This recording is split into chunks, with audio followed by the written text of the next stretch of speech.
सास बहू का लिव इन रिलेशन। नेहा खुले विचारों वाली लड़की थी। अरे नेहा, क्या दिन में सोती है? ससुराल में ऐसा नहीं चलेगा, वहां तो काम करना पड़ेगा। काम जितना काम होगा कर लूंगी माँ, पर अगर कोई ये कहे कि सारा आराम छोड़कर सिर्फ काम ही करना है तो ना भी ना, मुझे नहीं करनी शादी। अरे कैसी बात कर रही हो? अच्छा चलो जाकर नहा लो, मैं नाश्ता लगा देती हूँ, फिर तुम्हें कॉलेज भी तो जाना है। नेहा कॉलेज के लिए निकल जाती है।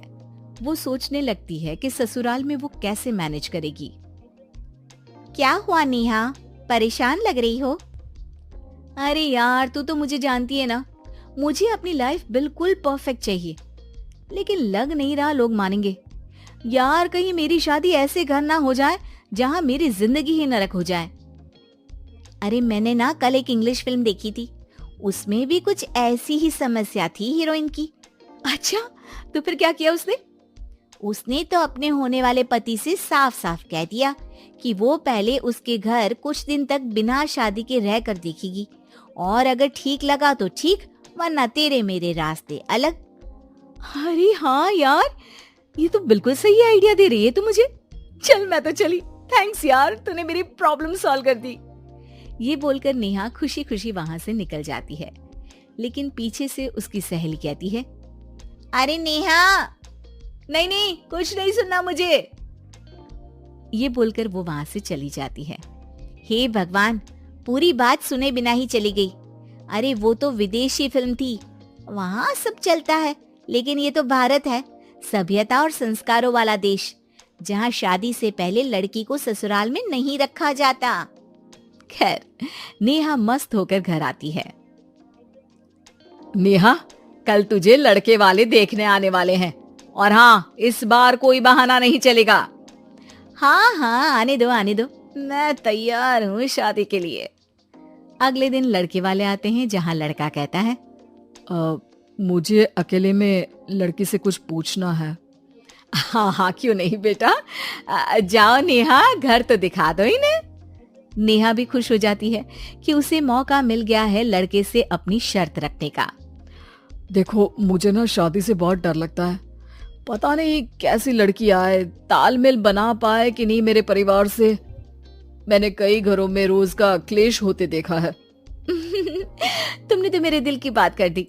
मैं भी यही सोच रही थी कि भाई सास तो अच्छी होनी चाहिए, पति सपोर्ट करे ना करे, रहना तो पूरे दिन सास के साथ है। लेकिन मेरे पास ना इसके लिए एक बहुत अच्छा आइडिया है। अच्छा, कैसा आइडिया? क्यों ना शादी के पहले मैं कुछ दिनों तक तुम्हारे घर आकर रह लूं, तुम लोग मुझे समझ लेना, मैं तुम लोगों को समझ लूंगी। ठीक लगा तो शादी, वरना टाटा बाय बाय। क्यों? लड़के को नेहा की बात में दम लगता है। वो घर के सभी लोगों के सामने नेहा की बात रखता है। अरे पागल हो गई है क्या? ये कैसी शर्त है? अरे शादी से पहले मैं क्यों तुझे किसी और के घर भेजूंगी रहने? अरे लड़की के ख्याल तो 20 साल आगे के हैं, इतनी भी खुले विचारों वाली लड़की नहीं चाहिए हमें। अरे माँ, क्या बुरा और गलत बोल रही है ये? रहना तो हम दोनों का है ना, कल को कोई परेशानी आई तो तुम सब तो ये बोलकर निकल जाओगे कि जिंदगी तुम लोगों को ही निभानी है, तुम लोगों को जो करना है करो। तब क्या करूंगा बताओ? सबके समझाने पर वो लोग मान जाते हैं। वाह, मैं 2-3 दिनों में पैकिंग कर लूंगी, तो आकर मुझे ले जाना। और नेहा पहुंच जाती है विशाल के घर। आओ आओ, ये रहा तुम्हारा कमरा। इस घर में तुम एज अ गेस्ट रहो, लेकिन माँ तुम्हें बहू की तरह ही ट्रीट करेंगे, और तुम भी उन्हें सास की तरह ही रखना। बस फिर क्या था, शुरू हो जाता है लिव इन सास बहू का ड्रामा। अरे चाय तो बना दे बहू। जी सासू माँ, अभी लाई। नेहा चाय लेकर आती है कि बस चाय लेकर आई हो, इसके साथ पकोड़े भी ले आती। लेकिन आपने तो बताया ही नहीं कि आपको चाय के साथ पकोड़े भी चाहिए। हाँ हाँ, अब तो पता चल गया ना। रात को खाना खाने के बाद नेहा किचन में खटर पटर कर रही होती है। क्या हो रहा है वहाँ नेहा? माँ जी, मैं ना रात को अदरक वाली चाय पीकर सोती हूँ, ये मेरी आदत है। अच्छा, तो जरा मेरे लिए भी बना देना। दोनों सास बहू रात को चाय पीती हैं। अगले दिन नेहा, मैं मंदिर जा रही हूँ, मेरी साड़ी निकाल कर बेड पर रख दे। नेहा सास के लिए साड़ी निकाल कर रख देती है। वो देखती है कि उसके आने के बाद से सास ने घर का कोई भी काम करना छोड़ दिया है। यार मैं क्या करूं? ऐसा ससुराल तो मुझे नहीं चाहिए था जिसमें मैं ही सारा काम करूं। मैं तो ऐसा घर चाहती हूँ जहाँ सास और बहू दोनों मिलकर किचन में काम करें। हे भगवान, रात को चाय पी ली, पेट में गैस बन गई, अब तो चला भी नहीं जा रहा है।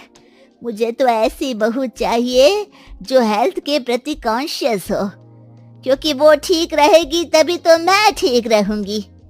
दोनों समझ जाती हैं कि वो लोग एक दूसरे के लिए नहीं बने हैं। अगले दिन नेहा, जरा चाय तो ले आना। नेहा चाय के साथ चिला भी बनाकर ले आती है। सास खा पीकर सो जाती है। अगली सुबह तेरी बुआ सास आ रही है, उसे मैंने तेरे बारे में बताया है। तभी वहां गंवार से एक महिला आ जाती है। चलो यहाँ से निकलो, कुछ नहीं है खाने के लिए, जाओ। ए नेहा, तमीज से बात करो, ये मेरी ननद यानी आशीष की बुआ है। हाय रे दैया, इतनी आकड़ वाली लड़की! अरे यही है ना जो शादी से पहले ही आकर बस गई है यहाँ पर।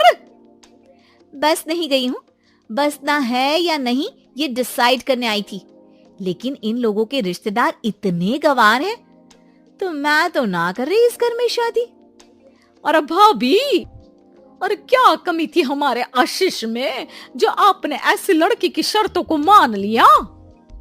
अरे वो तो आशीष के कहने पर मैं झुक गई, वरना ऐसी लड़की को तो मैं घर में घुसने भी ना दूं। ए हेलो, ऐसी लड़की कैसी लड़की? हाँ, बिना समझे बुझे शादी कर लूं? अब तो समझ गई ना कि हम लोग गांव के हैं। भाभी को खाट पर सोना और रिश्तेदारों का गांव से आना जाना तो लगा ही रहना है इस घर में। हाँ, मैं तो किसी मॉडर्न घर में शादी करूंगी। ये बोलकर नेहा वहां से चली जाती है। अपने घर में आकर नेहा कहती है, ना माँ ना, लिव इन में रहकर देख लिया, ये गांव के लोगों का कोई भरोसा नहीं है। खैर, नेहा की शादी एक मॉडर्न घर में हो जाती है, जहां सास कहती हैं, हे नेहा, मैं टेनिस खेलने जा रही हूँ, आओ तो जूस बनाकर रखना, और हाँ, वॉलनट्स और ओट्स भी बना लेना। जी माँ। माँ मॉम बोलो डार्लिंग, माँ इज ओल्ड फैशन। बेचारी नेहा सर पर हाथ रख लेती है। हे भगवान, ये सास तो सास ही होती है, गांव की हो या शहर की।